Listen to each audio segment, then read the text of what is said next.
স্বামীর ঋণের দায়ে স্ত্রী ও তার দুই অবুঝ দুধের শিশুকে থানা হাজতে রেখেছে পুলিশ। তীব্র শীতে দুই শিশুকে থানা হেফাজতে রাখাই বিষয়টি নিয়েই এলাকায় চলছে আলোচনা সমালোচনার ঝড়। তবে পুলিশ বলছে একটি এনজিওর দায়ের করা মামলায় ওই নারীকে আটক করা হয়েছে। বুকের দুধ খাওয়ায় দুই শিশুকে অন্যত্র রেখে আসতে পারেনি। 17 ডিসেম্বর হৃদয় বিদারক ঘটনাটি ঘটেছে আশুলিয়ায়। ভুক্তভোগী পরিবারের অভিযোগ, বছরখানেক আগে দি ঢাকা মার্কেটাইল ব্যাংক কোঅপারেটিভ লিমিটেড নামের একটি এনজিও পল্লী বিদ্যুৎ শাখা থেকে 3,40,000 টাকার ঋণ নেয় মনির হোসেন।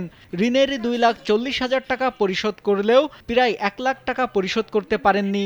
পরে এনজিও কর্তৃপক্ষ চিফ মেট্রোপলিটন ম্যাজিস্ট্রেট আদালতে একটি মামলা দায়ের করেন। Double million offer, Walton fridge কিনে পেতে পারেন 20 লক্ষ টাকা, রয়েছে কোটি কোটি টাকার নিশ্চিত উপহার। ওই মামলায় ঋণ গ্রহীতা মনির হোসেনের স্ত্রীকে আসামি করা হয়। পরে পুলিশ তাকে ও তার দুই দুধের শিশু সন্তানকে থানায় নিয়ে আসেন।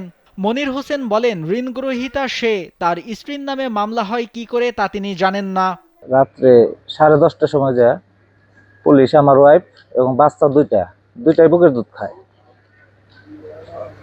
তো টাকা আমি তুলছি, আমার ওয়াইফ দিছে চেক জামিনদার হিসেবে। এখন ওনার নামে কিভাবে এটা মামলা হলো আমি এই জিনিসটা বুঝতে পারলাম না। মামলা হলে আমার নামে হবে।